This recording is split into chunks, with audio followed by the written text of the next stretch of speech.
Hello everyone. Today we will be doing the chapter Albert Einstein at School by Patrick Pringle. Albert Einstein is regarded as the greatest physicist since Newton. Albert Einstein at School gives us a revealing account of Einstein's school days. In the following extract from the young Einstein, the well-known biographer Patrick Pringle describes the circumstances which led to Albert Einstein's expulsion from a German school. Before we begin with the chapter, let us have a glimpse about the facts related to Albert Einstein. Albert Einstein was born on 14th March 1879 at Germany. He was a physicist who developed the theory of relativity, which is one of the two pillars of modern physics. He is best known for his mass-energy formula E is equal to mc square, which has been dubbed the world's most famous equation. He received the Nobel Prize in Physics in 1921 for his services to theoretical physics and for his discovery of the law of the photoelectric effect, a pivotal step in the development of quantum theory. Albert Einstein was declared as the person of the century in 1999 by the Times. His intellectual achievements and originality have made the word Einstein synonymous with genius. The lesson begins with an account of Albert with his history teacher, where the teacher asked him about the year in which the Prussians defeated the French at Battle of Waterloo. Einstein did not remember the date, and he told his teacher that it was pointless to learn dates as one could always look them up in books whenever needed. This left the teacher dumbstruck, and he was very angry because he was upset with the plain-speaking nature of Einstein, and he told him that every fact could be looked up in the books and there was no point in mugging up facts. Einstein did not realize the sarcasm in the teacher's statement and agreed with him. The teacher said that if Einstein did not see any point in grasping facts, then he should not also be a follower of education. Albert replied that he believed that ideas are to be valued more rather than dates of battles.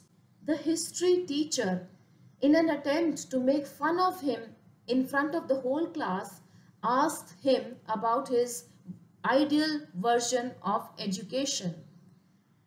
Albert Einstein explained that it was useless to acquire knowledge on dates of battles and number of men that were involved in the battle. He said, according to him, what was more important was to read and analyze the reasons that were actually responsible for the battle between the two armies. This led to Mr. Brown's anger, and he interrupted in Albert's speech and punished him to stay for an extra class, even if it were of no good to anyone, including Albert. The teacher then called Albert Einstein a disgrace, expressing his displeasure of having him around. Albert said that he doesn't want to be there either. The teacher then called him an ungrateful boy who should be ashamed and suggested that his father should take him away from school. That afternoon, Albert was very unhappy when he left school. He hated the thought of going to school every morning. His only wish was that his father would take him to Italy along with him, but it was pointless to ask him because he would anyway make him stay there, and he wanted him to complete his school diploma. School was undoubtedly an unpleasant place for Einstein, but his place of stay in Munich was nothing better. Because of limited cash availability with his father, he had to stay in a poorest of the neighborhood in Munich. He was not hurt with the poverty, bad food, dirt, or lack of comfort, but it was the frequent fights at the place he lived that he hated the most, because the landlady beated her children often for making noise. Even she herself used to get a harsh beating from her husband every Saturday when he came back home drunken. And this thing annoyed Einstein very much. Now we are introduced with Albert Einstein's only friend Yuri, whom he tells that he fears that he might not ever pass the school diploma. Albert is reminded by Yuri that he should be glad that he has a room of his own to live, even though the neighborhood is not something that he liked. In return, Albert reminded Yuri that even though Yuri lived among poor children, but they were all civilized and non-violent. Yuri interrupted him and told him that last week there was a fight among students and one was killed in the fight. And the one who killed him did not face any consequence except the warning that he should never be there in a duel again. The only regret that guy had was that he won't be able to show off a scar as a symbol of bravery. Albert sighed at the state of the students who were pursuing diploma. Yuri then gave Albert some hope by telling him that he was a student too, to which Albert expressed his doubtfulness. Then we are introduced with the cousin of Albert Einstein, Elsa, whom he told that he was not very likely to pass the exam.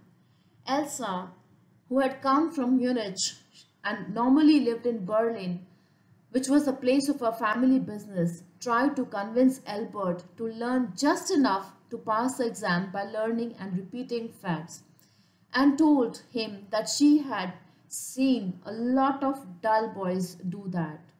Albert exclaimed that learning things by heart was not his cup of tea.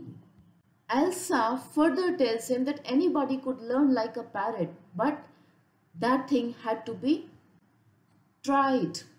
Albert is now again interrupted by a comment from his cousin Elsa, who says that she always looks with surprise at Albert Einstein because she says that she always finds him carrying a book under his arm. And then Albert discloses that he is always carrying a book on geology. And then she's amazed. She just puts him a question if he learned that, because they hardly had any science at school. And then what was the reason that he was reading a book which was not a part of the curriculum? Albert said that he liked studying science and he considered a good reason to carry it further. Elsa understood that, but she warned him that it was not going to help him in passing his diploma. Albert Einstein was very fond of reading science books, and the other thing that brought him joy and peace was music. He played the violin a lot, but only until his landlady told him to stop. The sound irritated her, and she justified by saying that kids already had made a lot of noise in the house. Albert wanted to say that she was the only one who made her kids cry all the time, but somehow resisted the urge to say it because he expected a fight after saying this. After being in Munich for almost 6 months, now Albert expressed to his friend Yuri that it was high time that he moved away from there. He saw no point in carrying on like this, because if he did, it was only going to result in wastage of his father's money, everyone's time and efforts. Yuri asked him if he was having any backup plan. Then Albert told him that he wished to go back to Milan, where he would carry on with his studies, but he feared the idea that the father would send him back until he completed his diploma. Just then, an idea struck in Albert's mind. He asked Yuri if he knew any doctor. Unfortunately, Yuri could never afford to be the one to know a doctor, and he confessed it. Now, Albert shares his idea of his nervous breakdown, and he tells Yuri that if he knew a doctor that could advise him that school was bad for him and he needed to stay as far as possible from it. Now, Yuri was not convinced this idea because it was not likely that a doctor would advise something like that. Still, Albert wanted him to give it a try and find a doctor that specialized in nerves. Yuri offered to ask one of his friends about such a doctor, and Albert expressed his gratitude. Yuri told him not to have his hopes too high, but Albert was still positive that he would help him out with something. Yuri conveyed Albert that he had found the doctor for him and he had an appointment the next evening while giving him the address. But at the same time, he warned him not to lie before the doctor because he knew his friend Albert was the world's worst liar. The next day, he kept on thinking what he was going to say to the doctor, and interestingly, he thought so much about it that he feared that he would actually get a nervous breakdown by evening. The next evening, when he went to the doctor, Albert was actually very nervous, and the doctor happened to ask him what were his plans after he leaves the school. Albert told him that he planned to live with his parents in Italy, where he would join an Italian college. The doctor expressed his lack of clarity on the subject of admission in a college without a school diploma. To this, Albert said that his mathematics teacher would provide him a good reference letter which would be helping him to get into the college. The doctor confirmed if a period of 6 months away from school would be enough to put his plans in place. Yuri assures Albert that 6 months was a good time period because just in case things went wrong, Albert could come back to finish his school diploma. Albert here reassures Yuri that that was not going to happen because he was never going to come back to that place, that is his school. He conveyed his idea of taking the certificate to the head of the school the next day, while Yuri reminded him to get the reference letter first from the mathematics teacher. Mr. Coach, the mathematics teacher, gave Albert a nice reference letter. He even went to the extent of saying that Albert would soon be ready to teach him, which Albert thought was saying too much, probably out of respect for his teacher. Mr. Coach then put it in different words but furnished the reference letter in a way to make it smooth for Albert to enter any college to pursue education in higher mathematics. The teacher expressed his displeasure about Albert leaving, but again he knew Albert was wasting his time there. Albert corrected his teacher but that it was his class only, which was actually a class, and he was not wasting his time. Albert did not tell him anything about leaving, but Mr. Coach could identify it long before Albert realized himself. And to his surprise, just then, Albert was called into his headmaster's room.